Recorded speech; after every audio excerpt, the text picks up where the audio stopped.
Yo, what up, everybody? Welcome back to the channel. And if this is your first time, I'm your host, Will. This is where we get into the entire multiverse of pop culture, comic movies. You know what I mean? Wrestling, anime, skateboarding, anything and in between. We talk about it around these parts. So click all the buttons below the video. But today we're going to be continuing our X-Men review series with probably the worst installment in the franchise, and that, my friends, is X-Men Origins Wolverine. So, with no further ado, let's jump right into it, shall we? Funny enough, I forgot I had my headphones on a second ago, but we're going to get right into this thing, and I'm going to cut right to the chase. This movie sucks. Now, there are some redeeming qualities that we are going to get into today, but I did want to be real with y'all. This movie sucks, man. Overall, there's some cool redeeming qualities to it. Hugh Jackman is definitely delivering his best performance that he can with the material. He's giving it his all. He's never ever phoned it in this character or whatever. But this movie it's just terribly conceived. It's like 2 or 3 different movies mixed together into this weird Frankenstein mixed match of a thing. For those that aren't aware, there was a 2008, 2007 writer strike that was going on, similar to what was going on last year in 2023, where they were trying to get certain negotiations, get better things going on. It happens every 10 to 15 years, it seems like. So we just had our last strike, which delayed another X-Men movie, funny enough, Deadpool 3, aka Deadpool and Wolverine. So it all kind of comes back full circle, which is crazy because both of those characters are involved in this movie. This was the actual original introduction to Ryan Reynolds' version of Wade Wilson. No costume, of course, but he did have the double katanas and everything like that in one of the coolest action scenes in the film, and actually still holds up as one of the coolest X-Men shots of all time, with him splitting the bullet and everything like that with the katana. So there is some cool parts there.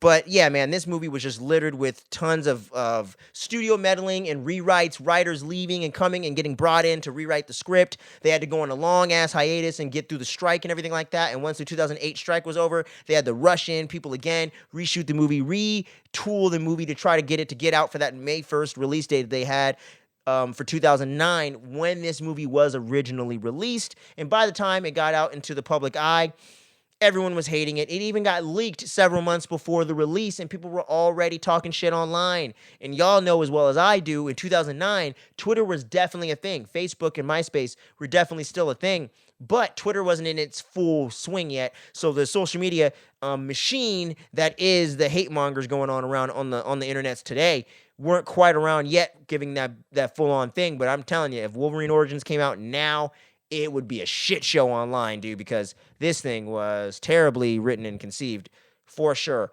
Miscast the characters, introducing elements from the other X-Men movies. It didn't make any sense to get brought in this early. It's all over the place, man. But getting into some of my background with this and how I got into this, I didn't see this originally in 2009 when it came out. I heard so many bad things about it going into it. I was excited initially. I saw the trailers earlier that year or in late 2008. I was hyped. Wolverine's my guy. That's my favorite character in the X-Men. Always has been, always will be. You know, I love other characters like Storm and Gambit and Nightcrawler and what have you, but no one ever matched the love that I have for the character of Wolverine. So I was super excited to get an origin story for the character of Wolverine, but as we know, it didn't quite go according to plan and was a complete stinker. But I waited a few months, somewhere in my freshman year of high school when it came on to cable. I finally decided to check it out on like on demand or something of that nature when I had regular cable.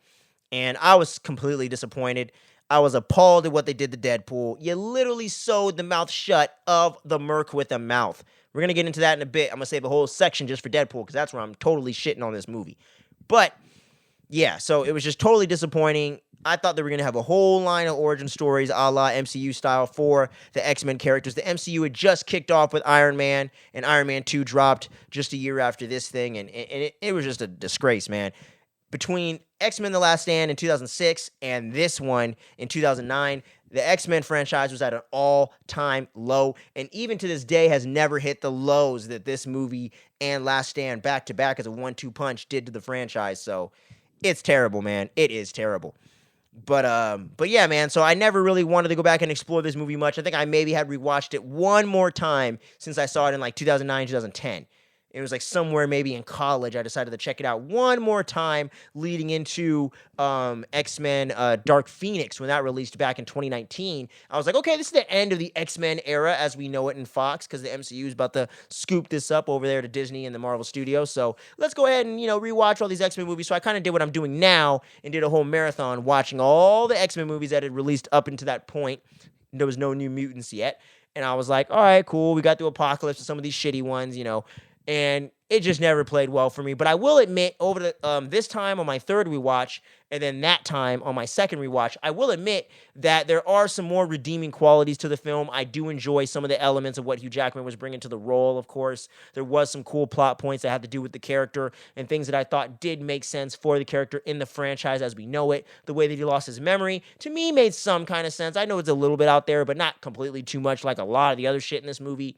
So there are some redeeming qualities to it, but as a teenager at the time when this thing was coming out when I was like 14, 15, hated the hell out of this movie and did for years to come. So that's pretty much my background with it.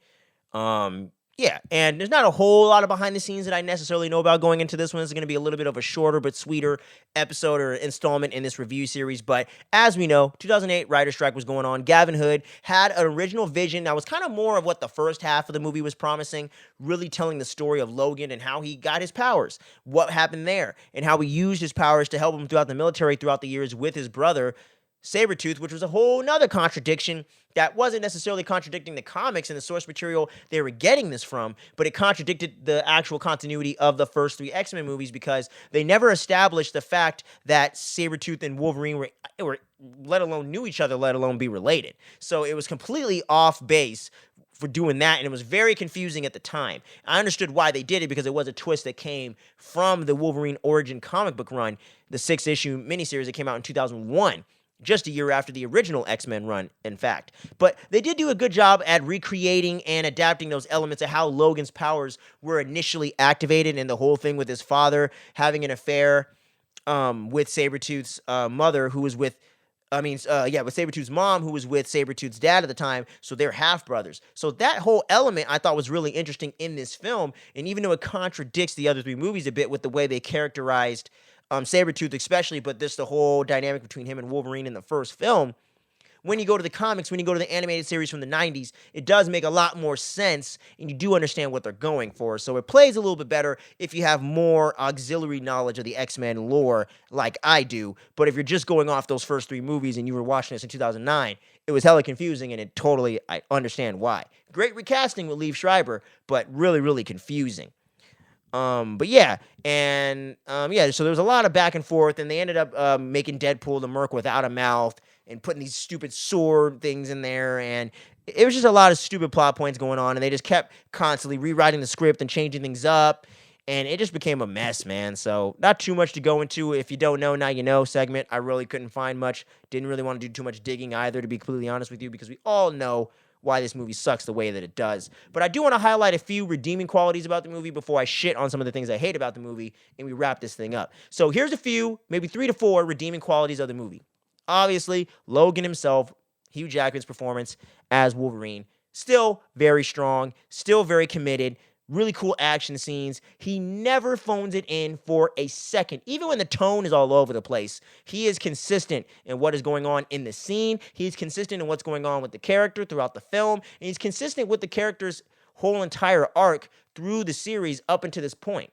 So Hugh Jackman is definitely a big plus for this movie, a big win. He really is giving it his all. And when you watch things like Logan in retrospect to this movie, it does play into some of things. And he does keep the continuity of that character and that identity of the character alive. I'm so happy he came back for Days of Future Past and the other two Wolverine movies and didn't step away from this character altogether like he was initially feeling like he was about to do back in 2009, 2010. Because, man, we would have lost out on some really awesome and some of the best stuff of Logan, because I feel like at this point we had some great stuff in the first 3 X-Men films, but we hadn't really reached the peak until we got Wolverine, Days of Future Past, and especially Logan in Days of Future Past back to back. Not literally like year back to back, but you know what I'm saying.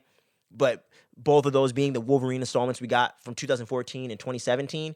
It was such an awesome like 1-2 punch right there, and really helped bring the character of Wolverine, aka Logan, James Howlett, full circle. And I loved that. And the whole first 30, 40 minutes of this movie is actually really strong, really fun, and pretty well done. Not so all over the place with the tone either. But once you get past the part where Wolverine goes on the mission with kind of their X-Force, essentially, and you meet Wade Wilson, get to see the whole cool action scene, and everything goes down, the movie completely falls off the rails after that. So I do want to give him props. The first 30 to 40 minutes of what Gavin Hood, I think, originally intended did come off pretty well. Hugh Jackman's performance throughout the entire film, really strong. Same thing with Liev Schreiber. I think he does a great job of playing this version of Sabretooth and playing into the whole familial and connection that he has to Hugh Jackman's character of Logan. Really plays well. The chemistry is great. He really does feel like the character. Definitely different than the straight-up comic booky version that Tyler Mane did in the original. But I still really dug his performance and think it was a really good casting choice overall. Sorry for the sniffle. But yeah. And another redeeming quality of this, Will.i.am, of all people, playing the character of I think his name is Breach, and he's a character that has a similar teleportation power to Nightcrawler, but he doesn't have the smoky Bamf thing because he doesn't go through that shadow dimension the same way that Nightcrawler does. He just teleports in the more traditional way. And I think they did a great job with Will.i.am's characterization of the character. He looked and sounded and felt like, not sounded, but he looked and felt like the character from the comics. So they did a great job there, and his acting is actually very solid for a musician. I can't front. Actually bought him in the role that he's playing, and think Will.i.am actually delivered a good performance through all the weird tonality problems in this movie. I thought he did a good job. I can't front. Of course, our man Ryan Reynolds did great as the Wade Wilson we got for like the few minutes that we had him in the film. He did a phenomenal job and set up the whole characterization of this character to where I don't think we'll ever get another version in live action form if it's not the man Ryan Reynolds playing it, or they're going to go for the same vibe he's trying to do. It's just so definitive. It even bled into the video game version they did in the mid-2010s on PlayStation 3 and 4. So it was really, really cool getting to see the early days of Ryan Reynolds as Deadpool and getting to see how much of a handle he had on this character all the way back, 15 years ago. So that's pretty crazy. And that's another thing. We just hit the 15th anniversary of this shitty-ass movie. Isn't that crazy? But yeah, that's pretty much the only things about the movie that I do like. And the score actually is really good too. I will give him credit on that. The score and the cinematography, really well done. Everything else sucks, including Taylor Kitsch's Gambit. Are you Remy LeBeau? No.